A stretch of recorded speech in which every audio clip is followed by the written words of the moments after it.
What's going on, YouTube family? Today we're going to be talking about one of the most important topics of 2025, the right to repair. Now, I'm sure a lot of you guys haven't heard anything about this, and if you have, more than likely it was associated with Apple. Apple was trying to go after all the second-party companies that were selling cheap, affordable batteries and also outside companies that were fixing their phones. They want you to go only to Apple to fix your iPhone. Well, the same thing is happening in the automotive industry, and they've been fighting a lot harder and a lot longer for quite so many years. Now, the reason why the right to repair is so important is because if you're forced to go to one place, this is basically a monopoly. You're forced to pay whatever prices. Now, I know a lot of people watching this are like, well, I only get my car repaired at the dealership. I only get it done at the factory certified technician place. That's fine. If you have the money to do that, or you just feel like more comfortable working with them, that is perfectly fine. But they should give you the right to fix your own thing. Now, if you guys remember, your grandfather, even your father, everybody used to work on their cars in their driveway. It was something that was kind of a emblem of pride. People would say, hey, you know what, I'm just tinkering with my car, I'm working on it. You know, as the years went on, cars got more complicated and it got a lot more harder to get the data. When I went to high school, there was a thing called Chilton's manuals. There were literally books you would buy on every single individual car. I used to do that every time I would buy a new car. I would go to AutoZone and buy the Chilton's manual. This is how we figured out torque specs, wiring diagrams, and how everything ran in the vehicle. This was a great tool.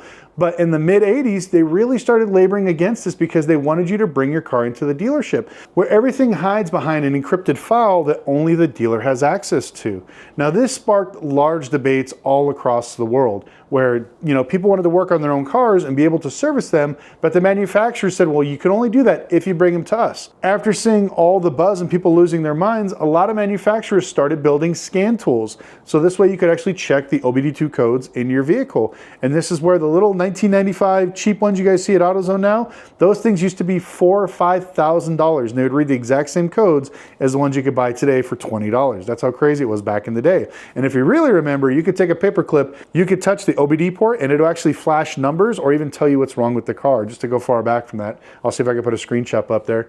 But this is the way you were able to fix your car. Now, fast forward to today, if you think about it, it's almost impossible to fix your own car, and the dealerships and the manufacturers are intending it to keep it this way. Now, there are a lot of outside and small mom and pop auto repair shops that still do service in your area that are still very knowledgeable and can fix these types of cars. Even with this car that I'm building now, my Mercedes 6x6, I would be absolutely lost if it wasn't for Mitchell On Demand and all that. I was able to get the schematics. Here, I'll grab the camera. I'll show you exactly what I'm working on now. So this is currently what I'm working on now. You can see it's literally just tons of spaghetti. I'm wiring all the wiring out. I'm putting all the modules, all these things basically up because this is all brand new. But if I did not have the diagrams to know where these wires went to, what plug-in, what was hot, what's a voltage reference, all these things, I would be lost. I would be spending thousands of dollars, probably burning up modules and hundreds of hours trying to figure this stuff out. Now, I'm gonna walk out and I'm gonna show you another reason why the right to repair is so important. Not only for the fact to be able to get the data on your vehicle, whether it's a scan tool, the schematics for your vehicle, but also parts. This is something that a lot of people don't talk about. Now, I just purchased this 2024 Nissan Sentra at the auction.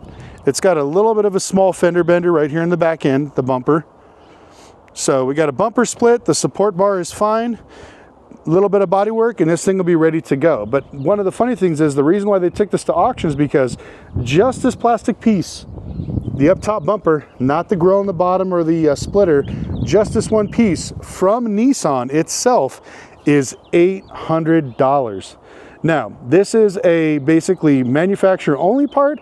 Now, I did find another company that sold aftermarket ones. You know what the cost difference is? $126.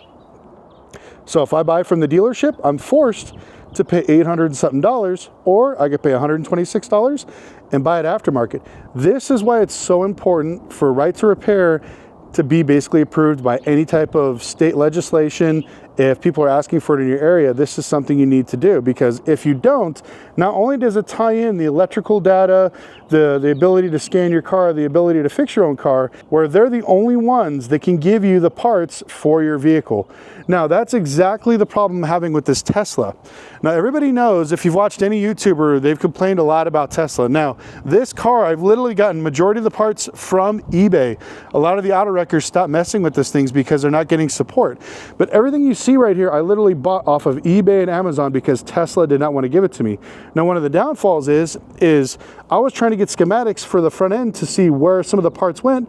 Tesla wouldn't get it to me. Even as a certified repair shop and as a dealership, they still wouldn't give me the schematics. I actually had to get them from a friend of mine. But this is literally the textbook case of right to repair. Tesla says it's proprietary, they're not going to share it, and now Tesla's having all kinds of issues with people trying to fix their cars. Now, unfortunately, I think this is only going to get worse as time goes on, because everybody's going to see a way to make money off of this situation. Most of these manufacturers are going to say, hey, you know what? We want to keep everything in-house so we can control all the dollars and cents. But I'm telling you right now, if this starts passing in multiple states, you're going to have tons of issues. So here's something to think about. Let's just say you're driving your Mercedes around and all of a sudden it just gets locked into limp mode. Don't know why, doesn't seem like anything major, but you need to put a scan tool on it to see what's up. Now, your local repair shop is maybe a mile down the road, but unfortunately, the closest dealer to you is 200 miles away. What do?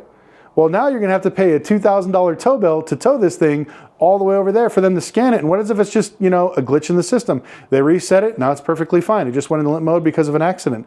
That's where we're getting at. Another thing to think about is a lot of these newer cars all have like lane keep assist and a lot of these other sensors that help you with cruise control, adaptive cruise control.